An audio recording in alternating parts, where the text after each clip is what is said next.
Hello and welcome to my channel. My name is Michelle and today we're going to talk about what makes the ENTJ awesome. ENTJs are one of my favorite personality types and I'm going to talk about why in this video. This video is not to say that ENTJs are better than any other type. I obviously have a personal disposition towards them. However, I want to talk about their strengths and really explain the cognitive functions of the ENTJ and how those work to create this specific personality and the pros. With this series about what makes each type awesome, I am focusing on the positive. There are exceptions. This is the ENTJ at its best. This is the ENTJ that I love. That is what I'm explaining. Later on this year, we'll talk about the negatives of each personality type and what those people of that personality type can do to make themselves more of an ideal person. But right now, I'm going to talk about what makes the ENTJ awesome so that if you are an ENTJ, you can feel really good about who you are and what you're capable of. And if you're not an ENTJ, hopefully this can help you understand your ENTJ friend a little bit more, or your coworker or your boss or whoever is in your life that's an ENTJ, and make a little bit more sense of the way that their mind works. So without further ado, let's go ahead and break it down. Let's start first with the cognitive stack of the ENTJ. So ENTJs, first and foremost, they lead with extroverted thinking.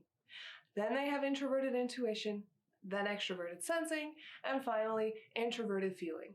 These functions in this particular stack arrangement make for the ENTJ. So let's break down each of these functions a little bit further and explain what it is that makes them awesome. So the ENTJ, like I said, they lead with extroverted thinking. This is their base mode of being. This is just how they are. This is how their mind is in autopilot. This is basically the main thing that they care about.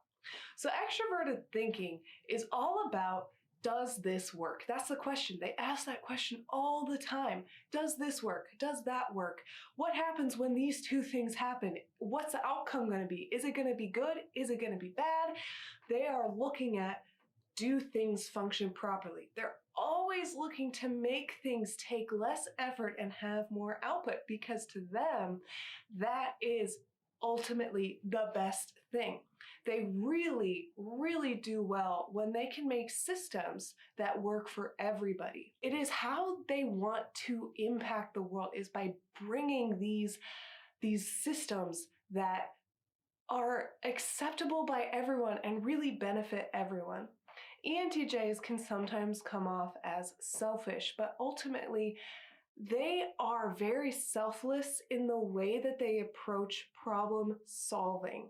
Yeah, sure, they can look towards solutions that benefit just themselves, but for the most part, they are going to be looking for solutions that work for everybody, especially when at their best.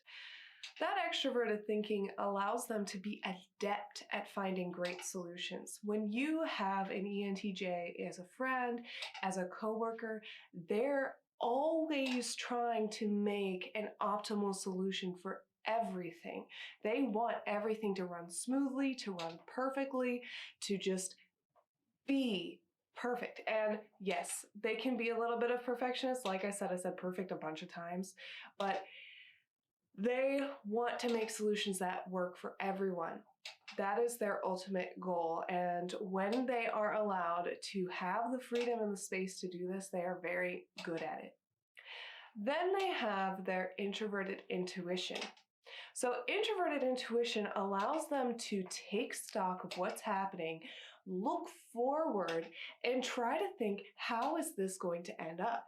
And so they can have a very pointed and accurate understanding of where things are heading, how things are going, and what's the outcome going to be.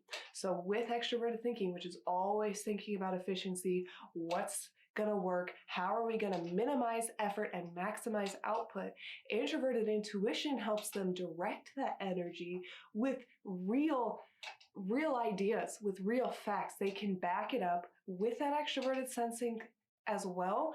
Extroverted sensing and the introverted intuition work together for the ENTJ. They take stock of what's really there, what's actually happening, the facts, and they use their introverted intuition to point it in a direction, see where it's going to go, and attain it.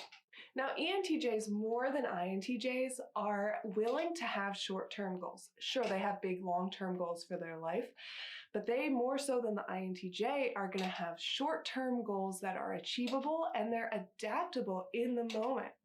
So the extroverted sensing is much more adaptable than introverted intuition. And because they have those more balanced, they use each much more equally, they are able to adapt in the moment when things come up that require them to change their ultimate plan. They're very flexible with their plans compared to an INTJ. Compared to an ENFP, they're rigid, okay? They are rigid with their plans, but compared to an INTJ, they are much more flexible. They also, because of this extroverted sensing, they enjoy achievements. They enjoy collecting and succeeding, and this is why they make for very good bosses. They don't often necessarily want to be the boss. They don't often necessarily want to tell other people what to do, but they do it. Because extroverted thinking wants to make things run smoothly, it has a habit of asking or telling other people to do things which are going to ultimately make the system work better, but their tact is not as great as, say, an ENFJ. They are going to be much more, this is what you need to do it. Why didn't you do this? What were you thinking when you did this? What did I do? Why'd you do this wrong? Why'd you do this wrong? Why'd you do it that way? They're going to question and expect perfection.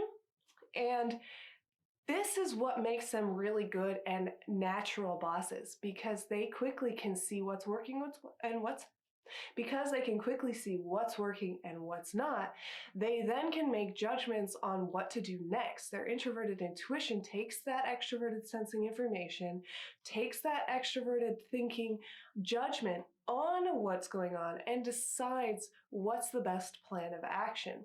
And they are very adept at achieving their goals. And they end up becoming bosses, not necessarily because they want to be the boss, but because they kind of naturally boss people around. And now you could say this is a negative habit, and sure, we all have negative habits, let's be real. But this is a great strength that they have. As much as it might annoy you if you're more of a perceiver who just wants to go with the flow, the thing is, they can get things done. They can accomplish their goals. They can set goals and make them happen, set new goals and make them happen. Another thing that I've noticed about ENTJs is when you come to them with a problem, they immediately will help you find a solution. More so than just about any other type, if you come to them with a problem, they say immediately, all right, here's what we're gonna do. We're gonna do this, this, and this, and that's gonna solve this, this, and this, or that, and that. If you come to them for emotional advice, they are going to give you practical, applicable solutions. They're not gonna be the best for crying to and getting your feelings comforted. They're not good at that.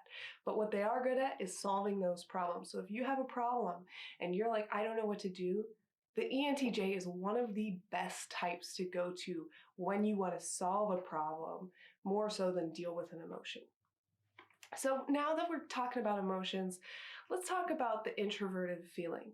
Everyone has this association with emotion and feeling, and introverted feeling isn't quite like that. Introverted feeling, especially for the ENTJ, is more of a motivation. It's more of a personal desire for what they want. They're not always aware of what they want. They're not always aware of how they feel about a situation, whether or not it's good or bad.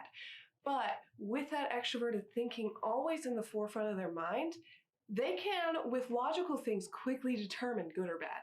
Does this work? Yes, it's good. Does it work? No, it's bad. They make these kind of judgments on good and bad easily when it comes to systems. However, when it comes to morals, they might just decide what's good and what's bad and not really question it unless they have a major reason to. Really, really developed ENTJs, they can question their morals often, but the normal ENTJ, the average ENTJ, they are going to probably have a very set rule of what they think is good and what they think is bad, and not very well budge on those kind of feelings. This is their moral conviction. This is what they intrinsically want. They'll often have what they want and a motivation, whether it is success, whether it is a family, whether it is getting a new car, whatever their goal is. And I'm using arbitrary goals, but you can insert whatever here. Don't just use my examples as, case in point. But when they have a goal in mind, something that they want, they don't change what they want until they achieve that goal. They are very good at staying consistent with what they want. For example, contrast that with an ENFP. I change what I want frequently. I want something, I may or may not get it, I want something else. I may or may not get it, I want something else. And I'm constantly changing what I want. The ENTJ is very consistent, and that is a wonderful skill. When they want something, they go for it and they achieve it. They don't give up just because it's difficult. They don't give up just because other people don't want the same thing. If there is something that they intrinsically want, they will achieve it. So ENTJs are wonderful problem solvers. They are wonderful at helping you resolve problems in your life. Maybe not emotional support as much, but they will definitely help you solve problems. I'll give a quick example. Because I have an ENTJ friend, she would often tell me stories of how her friends would come to her, crying to her. She loves them. She's not going to turn them down to say all their feelings. But what she is going to do is she's going to be honest and integrous and say, I think this is how that's going to play out.